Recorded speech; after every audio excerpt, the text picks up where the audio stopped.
Hartlik goeiemôre almal. Baie welkom in die kerk.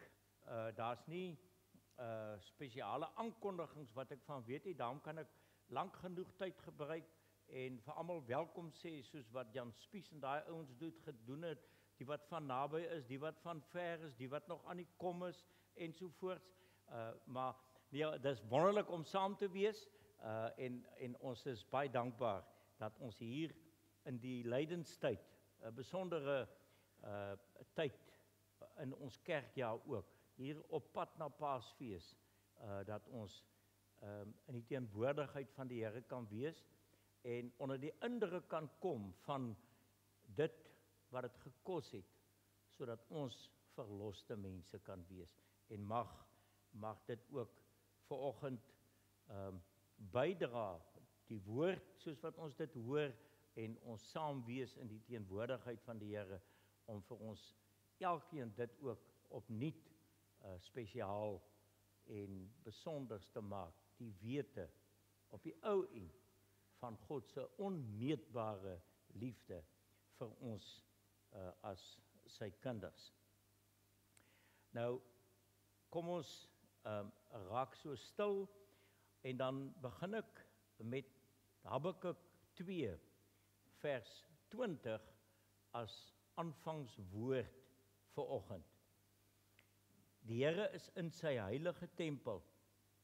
Almal op aarde moet in sy teenwoordigheid stil wees. Amen.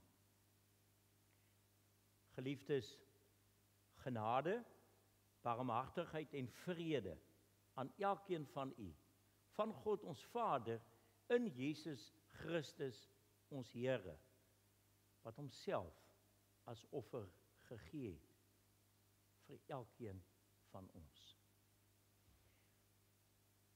Kom ons sing nou 2 liedere saam, en die eerste een is lied 182 en dan lied 207, soos wat ons dit in die liedboek het. Nou 2 lofliedere om nou mee te begin. Ons wil o Heer, u loof en eer vir liefde en genade, en dan ook lied 207, die 3 verse, soos wat ons dit op die bord het.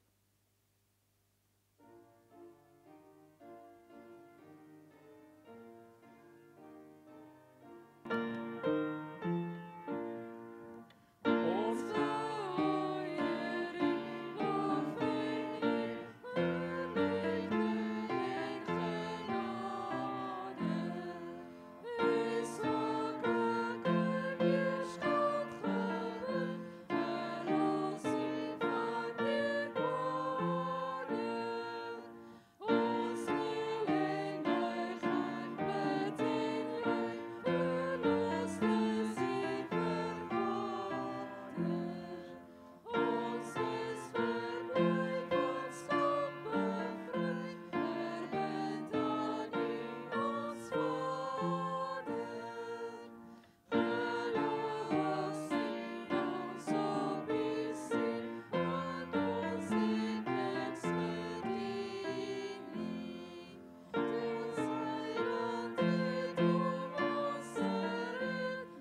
sekerlik die heel belangrikste wat die Here Jesus vir ons kom leer, is dat ons mekaar moet lief hê.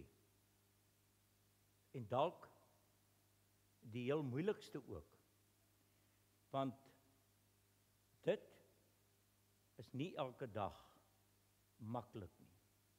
Nie eers met die mense die naaste aan jou nie. Wat nog te sê, as dit so bietjie weier gaan, en die ouens wat jy eintlik, as jy daaroor dink, vir jouself sê, ek wil nie eers van hom of haar hou nie, wat nog te sê, lief hê, om die woord te hoor, om te verstaan wat dit beteken om vir God in hierdie wêreld te leef, is nie maklik nie. Maar alleen as ons luister en gehoorsaam, kan ons die wêreld verander. Hierdie stikkende wêreld met al die haat en onmin en misdaad en geweld en alles, hierdie wêreld kan alleen verander as ons gehoorsaam en getrou die liefde gaan leef. Wat sê Jesus? Dood eenvoudig. Jy moet die Here jou God lief hê, met jou hele hart en met jou hele siel en met jou hele verstand. Dit is die grootste en die eerste gebod. En die tweede wat hiermee gelyk staan, is, jy moet jou naaste lief hê, soos jouself. En hierdie twee gebooie is die hele wet en die profete saamgevat, die hele Bybel. Dis wat dit vir ons sê, die hele opdrag wat God vir ons gee, om een woordjie lief te hê. Nou,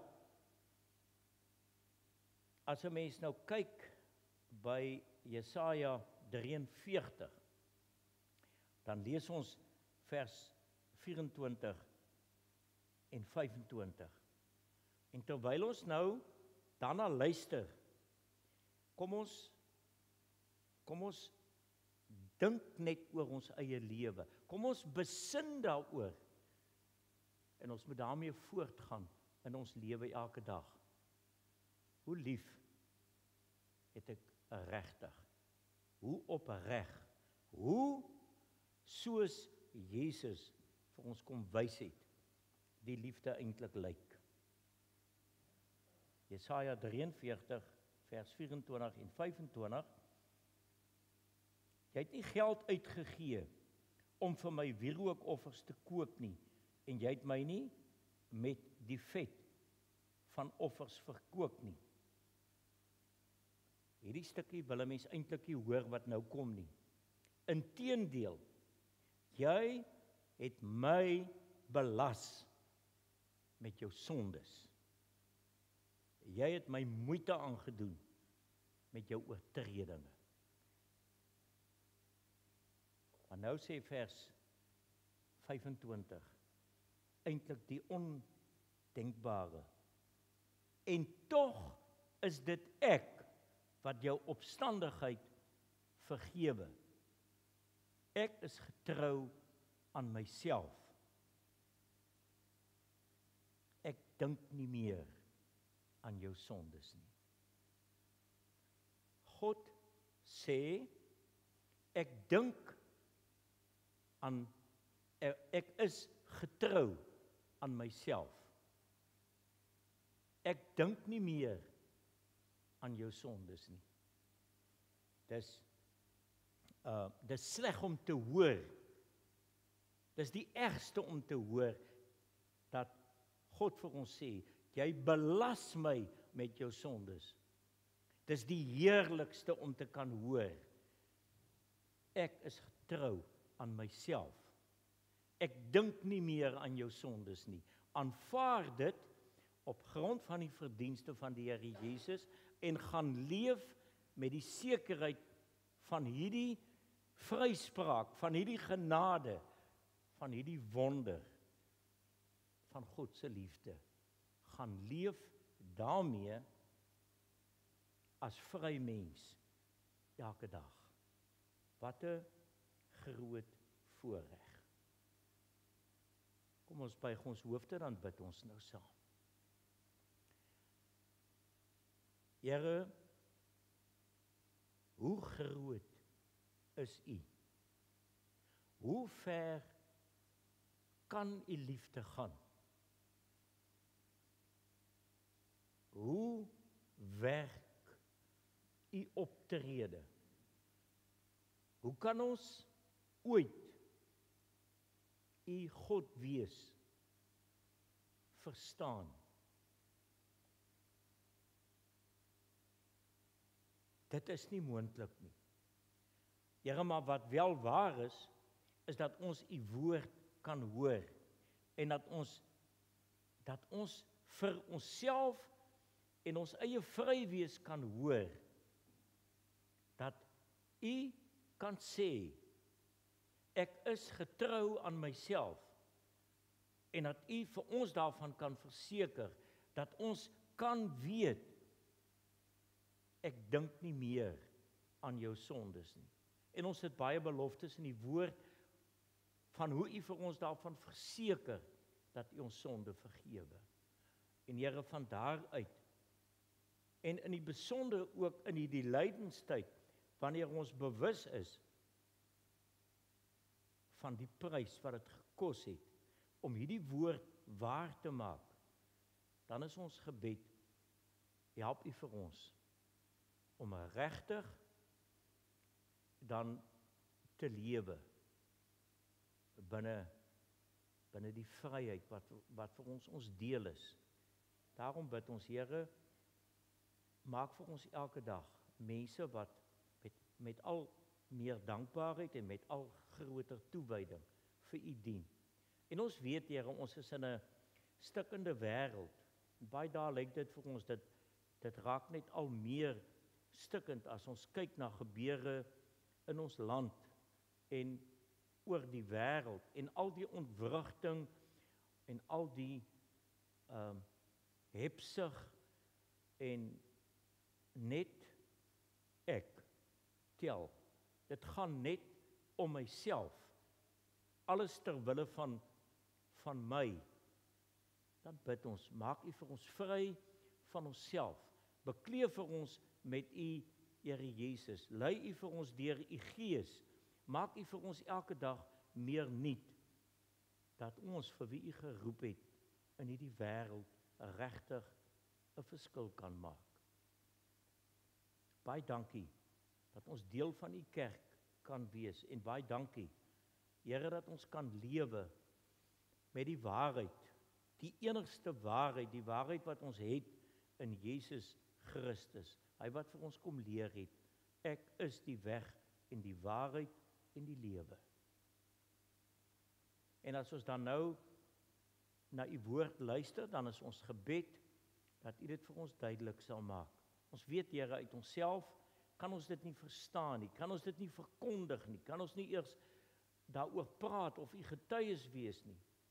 Lei U vir ons daarom om aan U gehoorsaam te wees. Seën vir ons vanoggend saam, Here, en dan bid ons dat U met U kerk in ons wêreld sal wees, ook in die besonder hierdie stukkie van U kerk, hierdie Newton Park gemeente, met elke behoefte, Here, of dit is wat finansies betref, of op hierdie stadium die kry van voltydse leraar weer, en die hele proses wat aan die gang is, en ons bid daarvoor dat U self in U wysheid sal lei en beskik, soos wat U weet die pad vorentoe moet loop. Dankie dat ons van U afhanklik kan wees. Kom wees U nou by ons in U groot liefde vir mense wat niks verdien nie. En dankie, baie dankie, Here, dat ons kan vra in die naam van Jesus ons Here. Amen. Ons gaan nou die woord van die Here lees by Hebreërs hoofstuk 1, Hebreërs 1, die eerste paar verse en dan in hoofsaak 'n gedeelte by hoofstuk 2. Nou, die Hebreërbrief sluit baie aan by die styl van die Ou Testament met die priesterdiens ensovoorts, en dan op die ou end die feit dat die Here Jesus die groot hoëpriester is, wat finaal vir altyd die offer is, wat die versoening bewerk het tussen ons en God, en om dan daarmee te kan lewe, dit is ons sekerheid. En om nou dit te verstaan en te hoor, kom ons lees die eerste 3 verse by Hebreërs 1 en dan by hoofstuk 2 van vers 5 af. In die verlede het God baie keer en op baie maniere met ons voorvaders gepraat deur die profete. Maar nou, in hierdie laaste dae, het hy met ons gepraat deur die Seun. God het hom deur wie hy die wêreld geskep het, ook erfgenaam van alles gemaak. Uit hom straal die heerlikheid van God, en hy is die ewebeeld van die wese van God. Hy hou alle dinge deur sy magswoord in stand. Nadat hy die reiniging van sondes bewerkstellig het, het hy gaan sit aan die regterhand van die majesteit in die hoë hemel.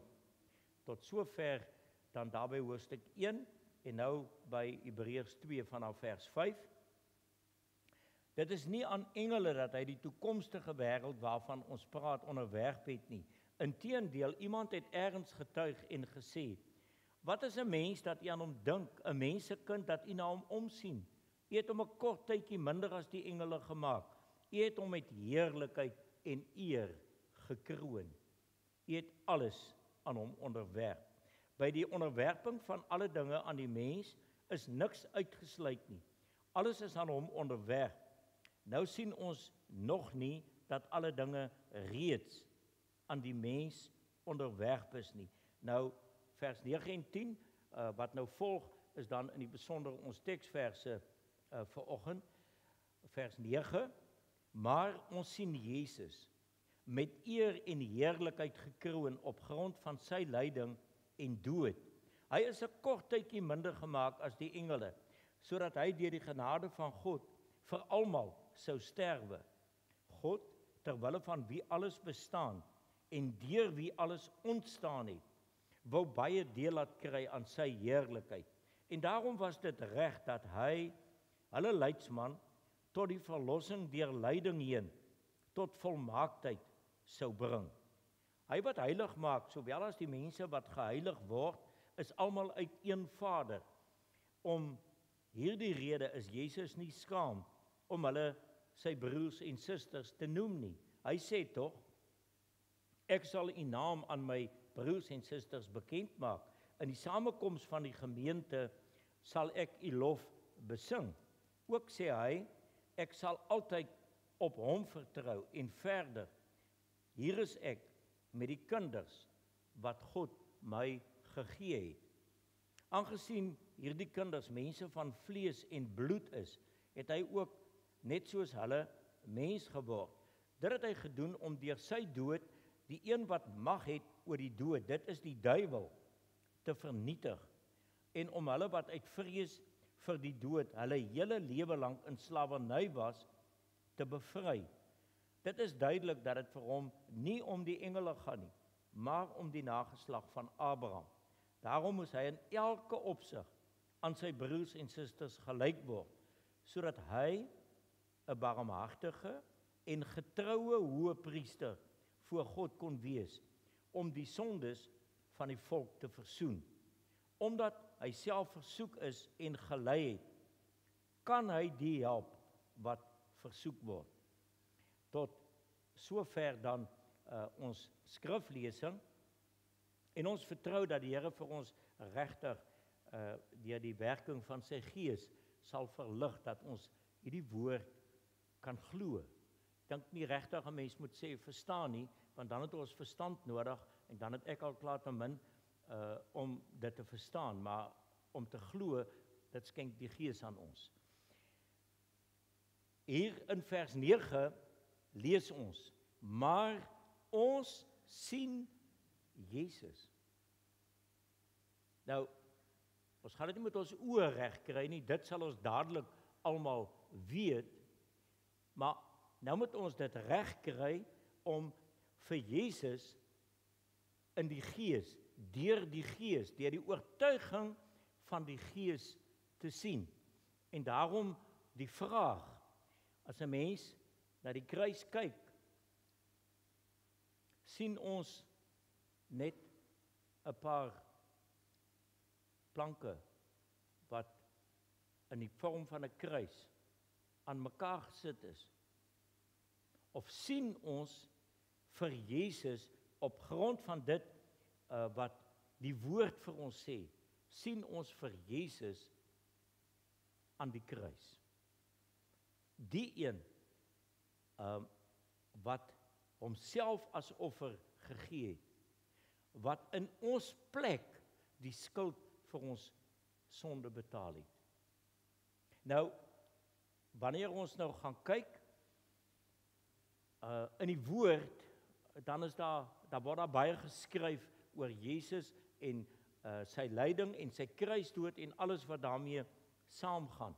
Nou, en dan is die vraag om dit te sien, om in die geloof sin in hierdie hele gebeure te sien, gebeur dit in u en my lewens. Waarom is dit nodig? Ek is oortuig daarvan, daar kan nie 'n mens wees wat nie hierdie hele gebeure bedink, dalk bevraagteken, was daar nie 'n ander plan nie, was daar nie 'n ander manier om die sonde weg te neem nie? En die antwoord daarop is kort en klaar duidelik, nee, daar was nie 'n ander manier nie.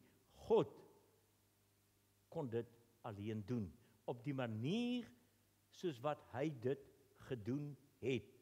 Die woord is daaroor baie duidelik. Nou by 1 Johannes 4 is net so 'n klein entjie verder na die Hebreërbrief, as jy die Bybel nog daaroor het, jy kan net luister ook.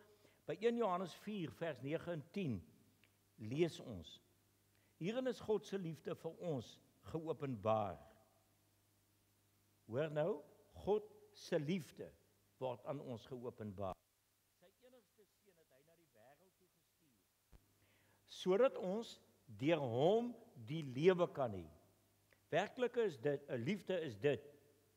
Nie die liefde wat ons vir God het nie, maar die liefde wat hy aan ons bewys het deur sy seun te stuur as versoening vir ons sondes. Werklike liefde is die liefde wat God in Jesus Christus aan elke mens kom bewys wanneer hy sy seun as verlosser vir elke mens na hierdie wêreld stuur. 1 Johannes 4 vers 9 en 10 kan u gerus maar weer by die huis 'n bietjie gaan lees en dit oordink. En as ons nou nog jonk genoeg is, dan leer dit sommer uit jou kop uit ook, dat dit elke dag vir jou die herinnering, die versekering, die bevestiging van God se liefde in jou lewe is. Want as ons hoor by Jesus dat ons moet lief hê, dan is die belangrike beginpunt om te begin by die liefde wat God vir ons het. Want as gevolg van die sonde in die wêreld is ons maar erg stikkend en selfsugtig. En dit gaan vir ons om onsself. En ek wil lief hê ook met die voordeel wat dit vir my inhou. En ons moet daarvan vrykom. En net Jesus kan ons daarvan vrymaak as ons in sy lewe sien hoe liefde werklik lyk.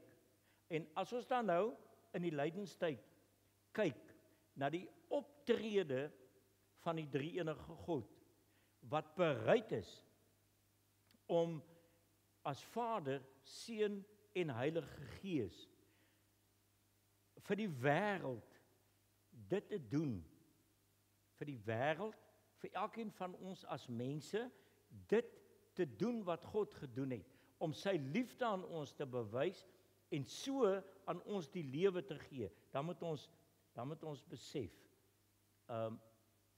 hoe belangrik is dit om met God daar te begin waar hy met ons begin het, en dit is in die liefde. Die feit dat God die Here Jesus na hierdie wêreld stuur om elke mens se sonde op hom te neem, is die grootste, mees onbeskryflike gebeurtenis ooit in die geskiedenis van die wêreld. Hierdie verlossingsplan van God, wat hy nie oor tyd nie, oor ewigheid bedink het en begin uitvoer het en nog besig is om uit te voer, en die wederkoms moet nog plaasvind en die ewige lewe wat vir ons wag moet nog kom.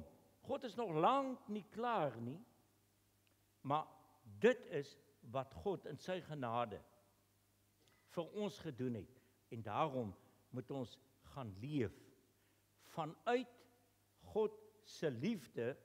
En as ons hier na Hebreërs 2 vers 9 kyk, dan sê hy vir ons daar aan die einde van die vers, Jesus, hy is 'n kort tydjie minder gemaak as die engele, sodat hy deur die genade van God vir almal sou sterwe. Dan voeg die woord hierby God se liefde ook God se genade. Nou, ons kan ons nou nie vir God uitmekaar uithaal en uitpak in stukkies of wat ook al nie. Ons kan vir God net as die een almagtige God sien. Ons praat van liefde en genade en ontferming en alles wat God doen, om dit op 'n manier vir ons sin te laat maak, dit wat God doen. Want ons moet kennis hê, en ons sit met 'n klein bietjie verstand, wat hierdie liefde van God, en hierdie genade van God, op 'n manier vir ons begryplik moet maak. Ons moet sin maak van dit alles.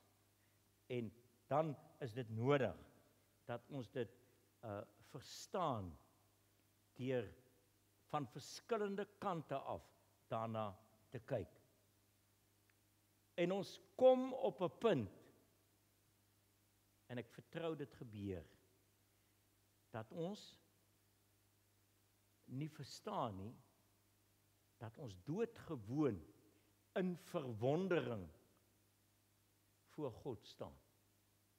Nou, ons kan ons na die natuur kyk, baie mooi goed, 'n mooi waterval, en as 'n mens, sê nou maar daar in die Noord-Kaap by die Grabies waterval kom, en jy kyk oor hierdie wonder, dan het jy mos nie woorde nie. As ons na 'n mooi sonsondergang kyk, of hoe baie mooi natuurtonele, dan het ons nie woorde nie, dan kan ons net in die aanskoue van God se werk in verwondering wees. God se grootste werk, waar ons met die meeste verwondering moet staan, alleen kan staan, is wanneer ons hoor, maar ons sien Jesus met eer en heerlikheid gekroon, op grond van sy lyding en dood. En dit wil ons eintlik nie sien nie. Ons wil nie eintlik dit hoor nie, want hierdie sonde ding van ons wat hierdie gevolg gehad het, dat Jesus sy lewe vir ons moes gee. Dis nie vir ons lekker nie. Maar alleen as ek kan kyk na die kruis met Jesus in my plek daar. Sy lyding waarin hy my lyding op hom geneem het. Ons elkeen se lyding gevat het. Vir ons elkeen die prys betaal het. Dan moet dit vir ons in dankbare verwondering voor God laat staan. Bewus daarvan. Ons sien Jesus wat deur die genade van God, in die liefde van God vir ons almal gesterf het. Want vers 10 sê daarmee vir ons daarby, God ter wille van wie alles bestaan en deur wie alles ontstaan het, wou baie deel laat kry aan sy heerlikheid. En daarom was dit reg dat hy hulle leidsman tot die verlossing deur lyding heen tot volmaaktheid sou bring. Dis heerlik wanneer ons dit hoor en daarmee kan gaan lewe. As ons nou net weer gaan kyk na die eerste verse hier van die Hebreërbrief by hoofstuk 1, dan staan hier vir ons, in die verlede het God baie keer en op baie maniere met ons gepraat, deur die profete, die voorvaders ensovoorts. Maar nou, in die laaste dae, het hy met ons gepraat deur Jesus. God se finale bekendmaak van homself, sy finale openbaring, sien ons wanneer Jesus as mens na ons wêreld toe kom. En nou kom praat God met ons, baie duidelik, baie direk in en deur Jesus. Wat natuurlik interessant is, as hy hier ook vir ons sê, en dis belangrik, hy het met ons gepraat deur die Seun. God het hom deur wie hy die wêreld geskep het, ook erfgenaam van alles gemaak. Nou daarin sien ons al die omvang van dit wat God mee besig is. Jesus is ewig, Vader, Seun en Heilige Gees, een God, 3 persone, maar Jesus is ewig saam met die Vader en die Gees. En dis alleen God wat in hom die vrede tussen God en mens kan herstel, versoening kan bewerk tussen ons en God.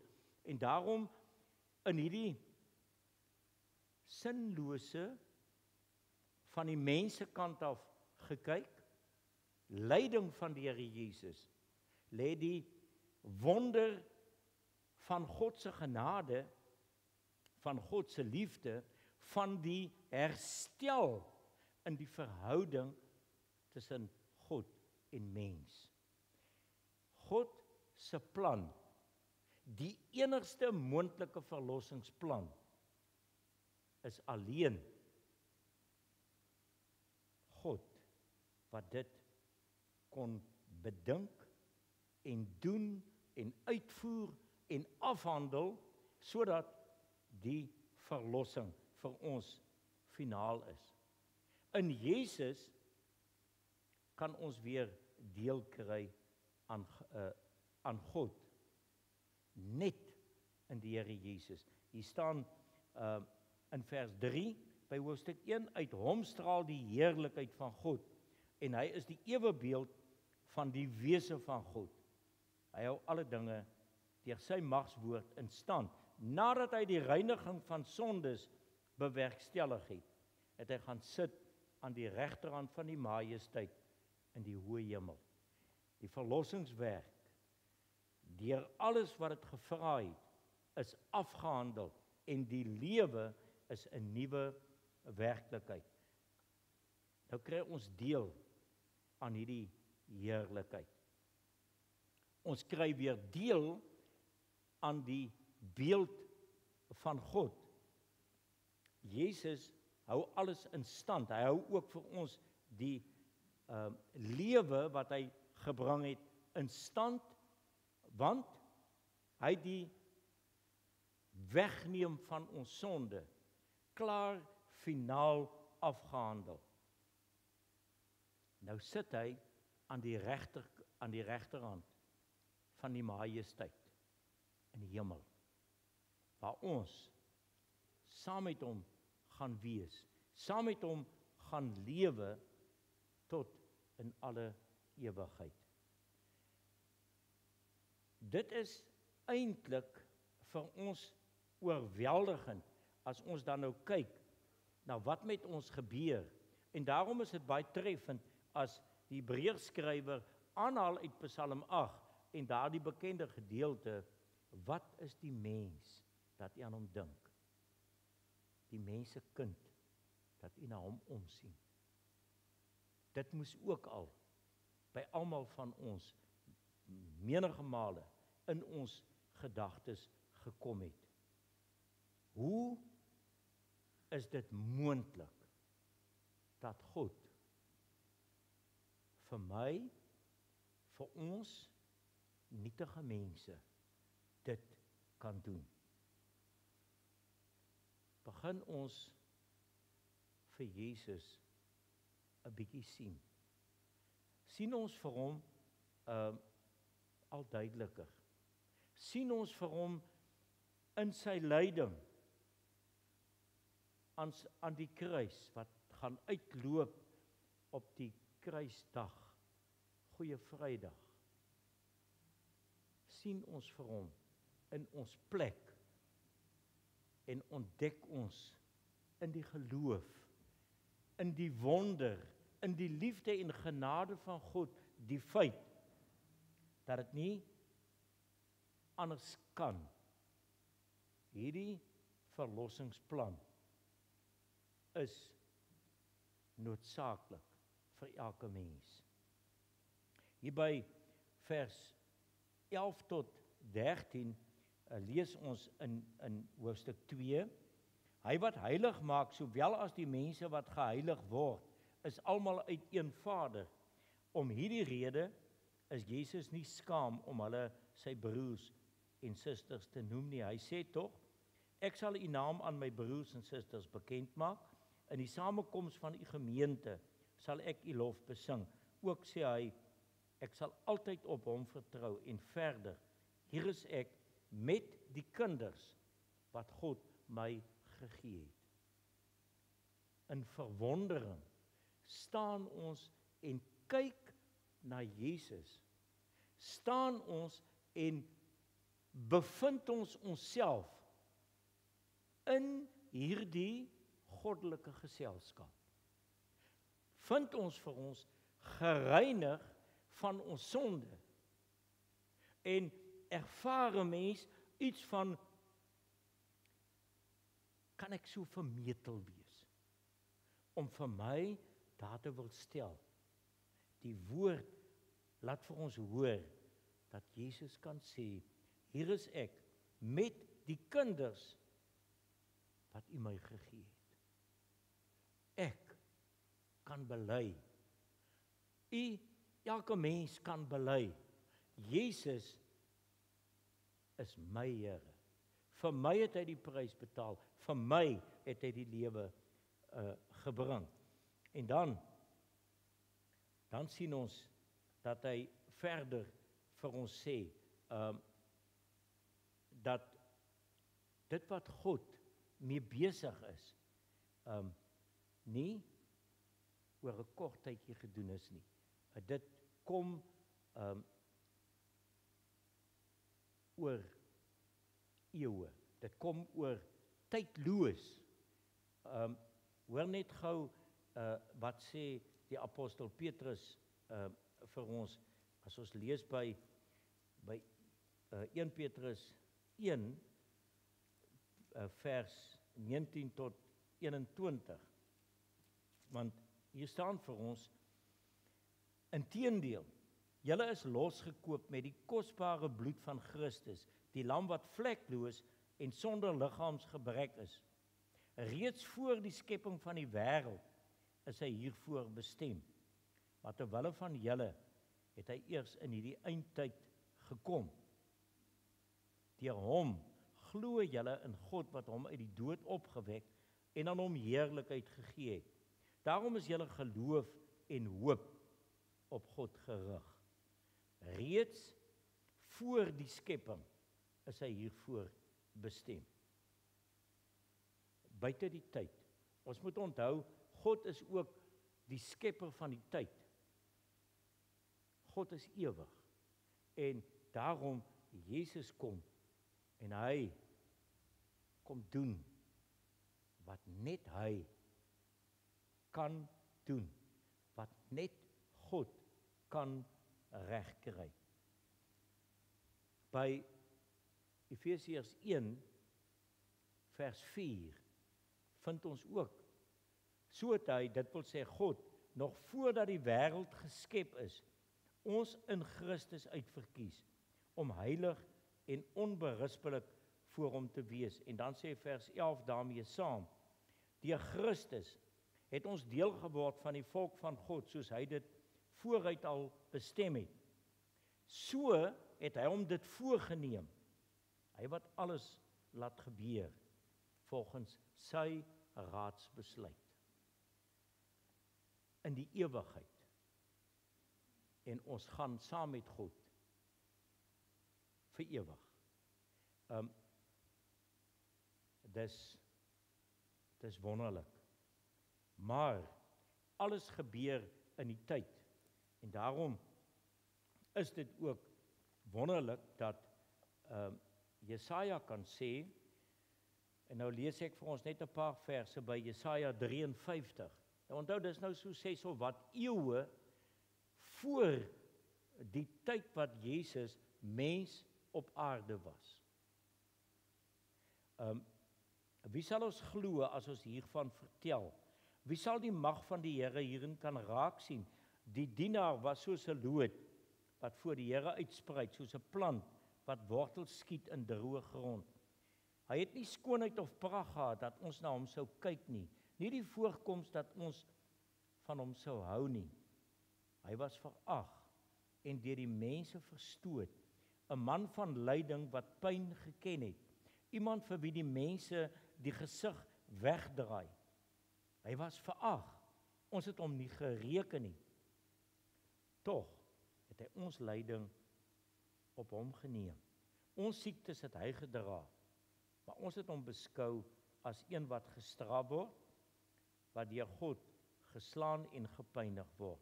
Oor ons sondes is hy deurboor, oor ons sondes is hy verbrysel. Die straf wat vir ons vrede moes bring, was op hom. Deur sy wonde het daar vir ons genesing gekom. En dan net vers 9 en 10 ook nog. Hy het 'n graf gekry by goddeloses. Hy was by sondaars in sy dood. Al het hy geen misdaad gepleeg nie en al was hy nooit vals nie. Dit was die wil van die Here om hom te verbrysel, om hom die pyn te laat ly. Kan 'n mens jou indink dat Jesaja dit so lank vooruit kon voorspel, dat hy dit met sekerheid kan sê? Hoe is dit moontlik? Omdat hy kon sien. Kan een ek sien?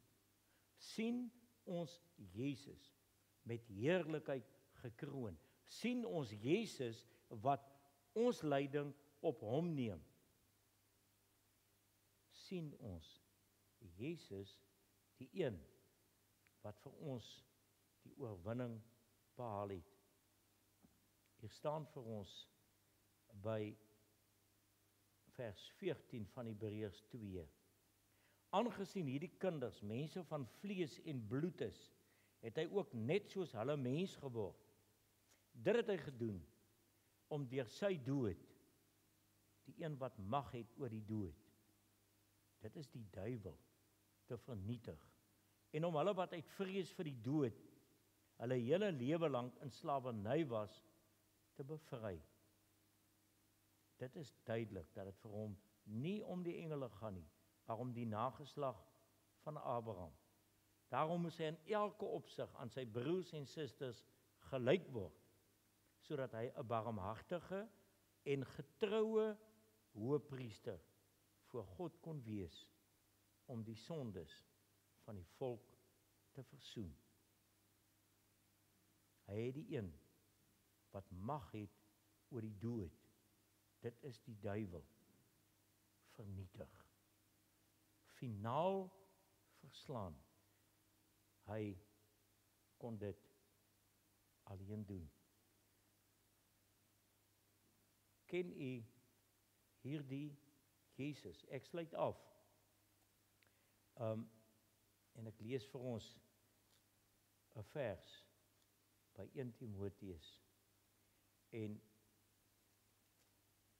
mag die Here self vir ons elkeen help, ook in hierdie lydenstyd, dat ons regtig kan sien. By 1 Timoteus 2 vers 5, baie bekende vers. Daar is immers net een God, en daar is net een middelaar tussen God en die mense. Die mens, Christus Jesus, wat homself as losprys vir almal gegee het. Dit was op die bestemde tyd die bewys van die bedoeling van God. Wat 'n genade, wat 'n liefde. Ons sien Jesus. Amen. Here almagtige God,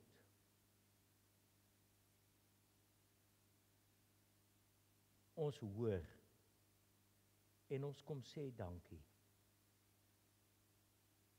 Ons hoor en Here, ons is stil. Ons is verstom. Ons is ook in verwondering. Ons is verslae. Hoe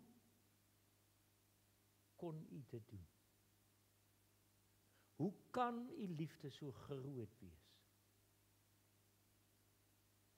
Baie, baie dankie, Here Jesus, dat u die enigste verlosser, die een van wie in die wêreld, toe u gekom het, gesê kon word, vandag is daar vir julle in die stad van Dawid die verlosser gebore.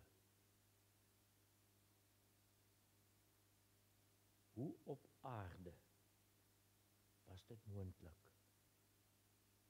Dankie Here, dat dit moontlik was uit die hemel, uit die goddelike liefde, genade, ontferming, barmhartigheid. Ons het nie meer woorde nie. Baie dankie Here, dat ons kan lewe, die ewige lewe. Dankie dat ons hoop kan hê, die hoop waarin Jesus Christus is. Baie dankie dat ons kan sien, Jesus kan sien, omdat u Heilige Gees ons oë verlig. Aan u bring ons dankbaar al die lof en die eer en die dank. Amen. Ek kry geleentheid om nou die Here te dien met die offergawes. Daarna sluit ons af met 2 liedere wat ons gaan sing en dan sal ek vir ons die seën uitspreek.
Terwyl ons die diakens, terwyl ek hulle so sien aankom vir Peri, haar bo op die galery sit 'n groot seun. Sy naam is Johan. Ek het hom buite die kerk ontmoet vanoggend saam met sy ma en pa. En hy het pragtig stil gesit daarbo. En ek het nogal gedink, "Joh, nou praat ek groot woorde en lank, maar ek is baie bly, ek is baie trots op jou." Kom ons sluit met gebed. Ons hemelse Vader, Here, U is God, U is groot. En U sorg vir ons. Ons loof en eer U. En as ons dan nou vir U dien met ons dankoffers, Here, dan doen ons dit bewus daarvan. Dit is 'n nietigheid in vergelyking met wat U vir ons gedoen het. Maar neem U dit en wil U gee dat dit kan meewerk daartoe, dat mense vir U, die enigste God, kan leer ken, deurdat hulle Jesus as Here en Verlosser kan sien. Amen.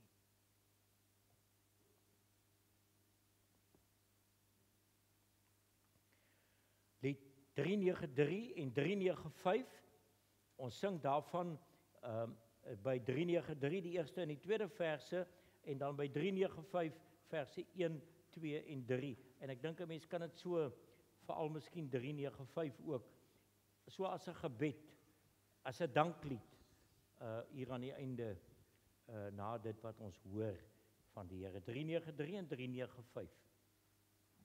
Oh,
Die Here sal u seën en u beskerm.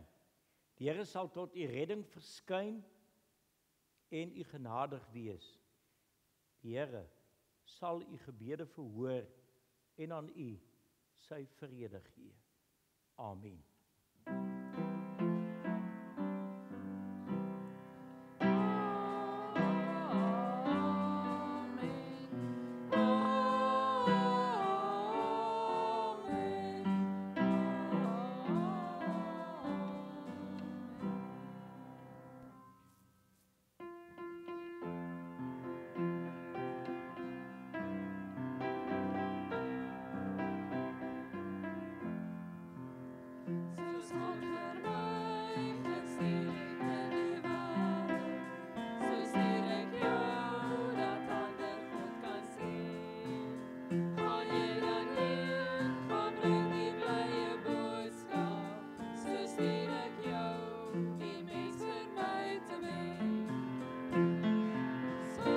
Soos